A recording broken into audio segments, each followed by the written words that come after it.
Okay. And obviously, if it's an open fracture, we see any bones protruding out, it is a dirty wound. If we see something like here on the bottom left, don't know what that is, got to clean it out. Don't know what that is, and up top looks like a dirty wound as well. Moving on. Let's see.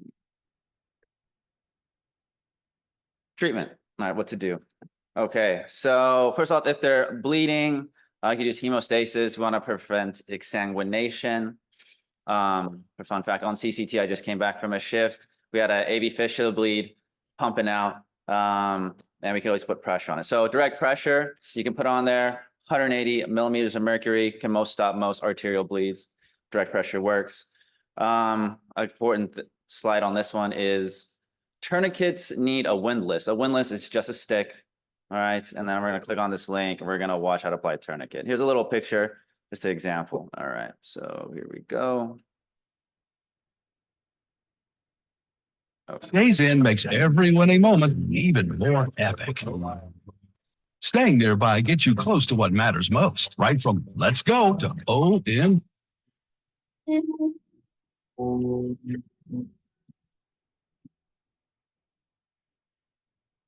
Start your route with Victor Valley College's EMT program. You got to be demonstrating how to make a tourniquet out of a triangular bandage. Okay. Once we go through our initial bleed control procedures, we decide that we need to use a tourniquet. I'm going to select my triangular bandage. I'm going to go 1 to 2 inches above the injury site. I'm going to do an overhand knot. Just like the first knot of your shoelaces. Going to tie a second overhand knot, leaving just enough room so I could slide my pin or any sturdy object in between the 2 knots. All right, that's the key. The windlass, right? Straight object goes in between the knot that you made. I'm going to turn my pin until the bleeding stops. Once the bleeding stops or slows, I'm going to wrap my pin and go in opposite directions around the leg. I'm going to tie on the opposite side of the leg, or if I have enough slack, tie near the pin so that you can see where the knot is. Okay, my bleeding is controlled. Now it's time to document. I will put onto the patient a T.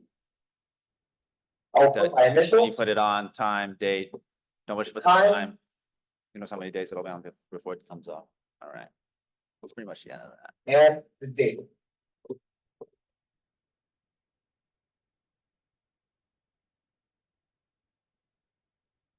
All right.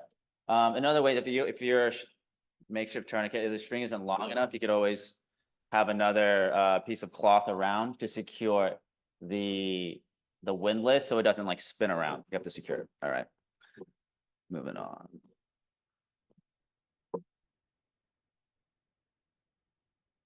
So a hemostatic dressing, if you have like a puncture wound and you can fill it, the military offers some gauze that there's like 3 different types. One involves the factor system, one it doesn't. They can just kind of like comes like a plug over the bleed. And there's like another cool thing that is out there for hemostasis.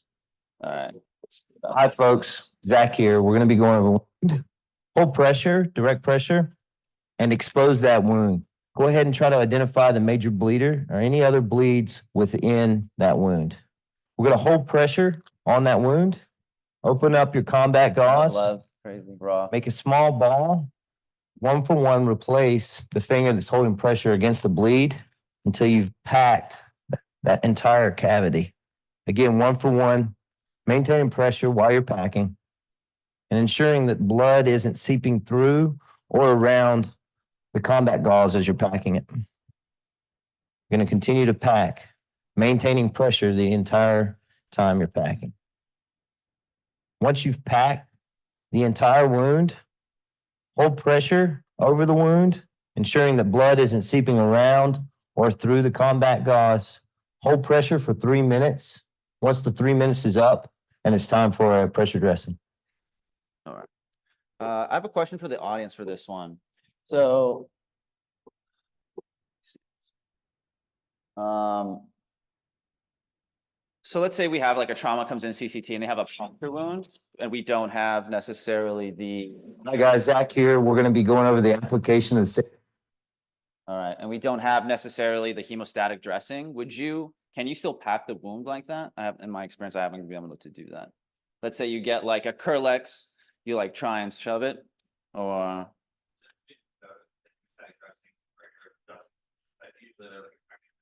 mm,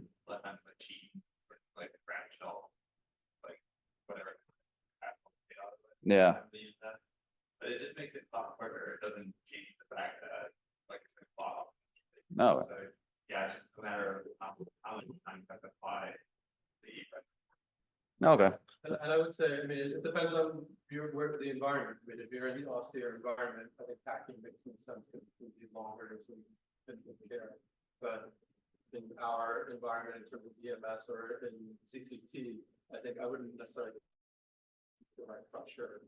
And I think a big thing that this kind of highlights is that you don't want to put like a big bulky gauze and then put pressure pressing. Have a small piece of a gauze and as direct as you can on the wound rather than a big like 4x4 abdominal pack. I usually rather fold up a 4x4 or put even like a 2x2s just right on without a pressure pressing. You want to isolate where that is rather than have like a broad gauze. But that's kind of what the highlights, but you're actually putting in the wound. But I wouldn't pack the wound in CCT because direct pressure can get definitive. Oh, thanks for the feedback. Appreciate that. Dr. Wilson, Dr. Solver. All right. Let's move it on. All right, cleaning the wound. All right, so obviously remove any organic material. Irrigation, super important. It doesn't really matter if you use sterile water or like tap water, potable water, but basically you want to decrease the bacterial load and remove any organic material. You want to use high pressure. High pressure can just be 35 ml syringe, 19 gauge, and you're just pushing hard. To do that gives 8 psi. Looks at sterile versus potable water, doesn't really matter. And then something to think about is like, let's say you get stuck with a rusty needle out there, you're going through a barbed wire fence, you get poked. Plus or minus do iodine. Iodine is virucidal, and maybe if you're worried about, I'm sorry, I was like, sorry, I'm a little tired here. Iodine for rabies post exposure. Let's say you get bitten in the hand by like a raccoon or something like that. You can add iodine for some rabies post exposure prophylaxis. Because I don't know if this is like iodine water in there. It's a little bit yellow and they're squirting over this wound. And here's just like a quick little graph of like what type of wounds, if it's clean, dirty, contaminated, right? What kind of pressure you want to use, how much volume. Volume would be 1 liter of fluids, and then closure, primary, or delayed primary closure if it's really contaminated. Because closing the wound is good for cosmetics, but not necessarily improves infection. Lacerations, okay. What to do with primary or secondary closure? Most wounds can be closed safely, up to clean wounds up to 6 hours. All right.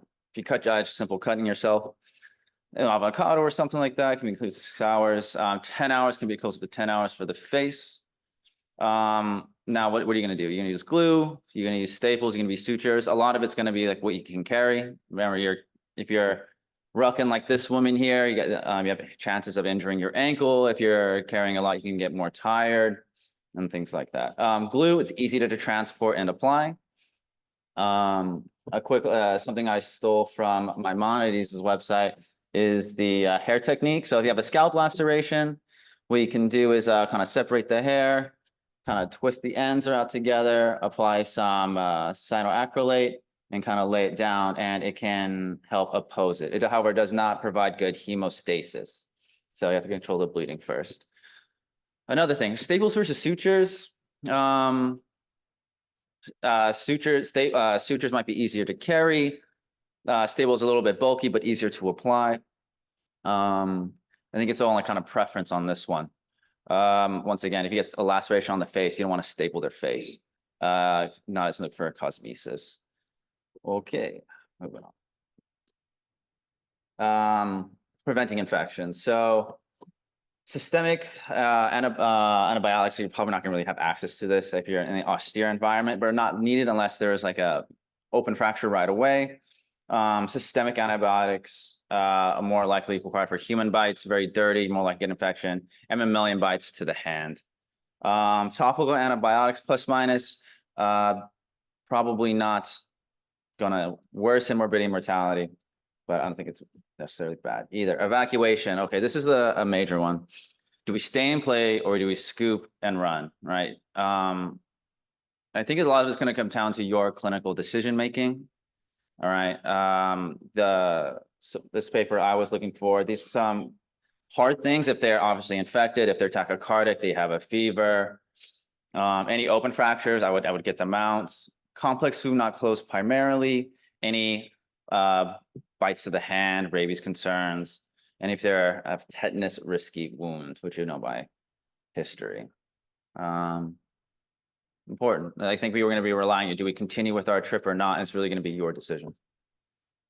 I was hiking recently in California, and I thought this would be relevant. Contact dermatitis. Leaves of 3, let it be. All right. Here that we also have poison ivy. And in the marshy areas, you have poison sumac. I have a little just graphic here. Poison sumac in more marshy areas, but if you're hiking any around, you can have this. They, moving on, they secrete urushiol, which is a hydrophobic compound. You brush on the leaves, creates a type 4 hypersensitivity reaction. That's like, it's like cell mediated. Anyway, it's a little bit delayed. You'll get a rash in 2 or 3 days. Some examples of that. So I just have like, I just want the organic chemical structure, so you know it's hydrophobic. And here's what some early stages of what could be. I stole this from the Mayo Clinic, one of the Mayo websites, of different rashes on different complexions. All right. If you get exposed, well, first off, if you're hiking, you want to wear nice long pants, right? Shoes to cover it. Since I have that picture of this guy here, since it's hydrophobic, it penetrates the skin fairly quickly. So if you can wash it off with soap and water. All right, and you'll get a rash in 2 to 3 days. It'll last, could be 2 to 3 weeks. If you are exposed, change your clothes. Once again, wear long pants and boots. And this is an example of type 4 hypersensitivity reaction. If it does get really bad, maybe when you're back home, plus or minus steroids or antibiotics to control the inflammation and the infection. Too long didn't read. Evacuation is subjective. It's going to be really on you as a provider. People are going to look to you to lead. A tourniquet requires a stick, and irrigating the wounds is good.